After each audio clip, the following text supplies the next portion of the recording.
Le temps, une notion si familière et pourtant si mystérieuse. Il file entre nos doigts, nous échappe quand on n'en a le plus besoin, et parfois il semble s'arrêter, comme suspendu dans l'air. Mais alors, est-il vraiment réel ou n'est-ce qu'une illusion, un jeu de notre esprit pour donner un sens à ce qui nous entoure? Imaginez un instant. Vous êtes assis face à un coucher de soleil. Les couleurs flamboyantes remplissent le ciel. Le temps semble s'étirer, comme si le moment était infini. Puis, le téléphone vibre dans votre poche. 1 minute passe et tout est redevenu banal. Le soleil s'est couché, le moment est déjà dans le passé. Mais où est-il allé? Ce moment existe-t-il encore quelque part? On dit souvent que le temps est une ligne, avec un début et une fin, une sorte de fleuve qui coule inarrêtable. Mais est-ce vraiment le cas? Pour Aristote, le temps, c'était simplement une façon de mesurer le changement. Le jour se lève, la nuit tombe, et nous avons inventé des mots pour marquer ces instants. Heure, minute, seconde. Mais pour d'autres, comme le philosophe Kant, le temps n'existe pas vraiment dehors dans le monde.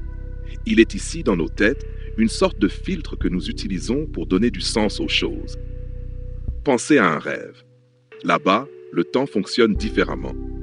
Vous pouvez vivre une histoire entière en ce qui semble être quelques secondes.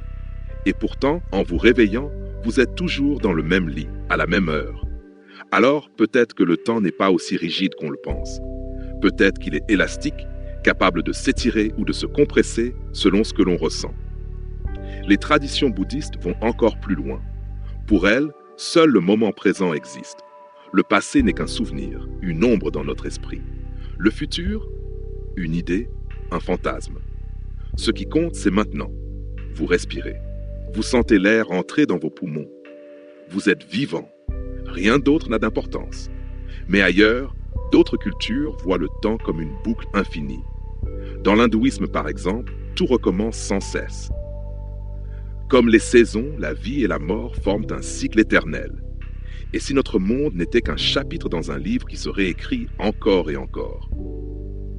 Il y a aussi cette idée fascinante que le temps pourrait être une rivière, mais pas une rivière ordinaire. Une rivière où certains peuvent aller plus vite et d'autres plus lentement. Einstein a prouvé que le temps n'est pas le même partout. Si vous voyagez dans l'espace à une vitesse folle, vous pourriez revenir sur Terre et découvrir que des années se sont écoulées ici, alors que pour vous, seules quelques semaines sont passées. Alors le temps, qu'est-ce que c'est vraiment? Peut-être que c'est un peu tout à la fois. Une réalité physique, un ressenti, une illusion. Peut-être qu'il n'y a pas une seule réponse, mais une multitude de façons de l'interpréter. Et si, au lieu de chercher à comprendre le temps, on apprenait simplement à le savourer? Ce moment, maintenant, où vos yeux parcourent ces mots. Ce moment unique qui ne reviendra jamais, mais qui reste à vous pour toujours dans votre mémoire. Alors, fermez les yeux un instant. Respirez profondément, sentez le poids du présent et laissez le mystère du temps continuer de vous émerveiller.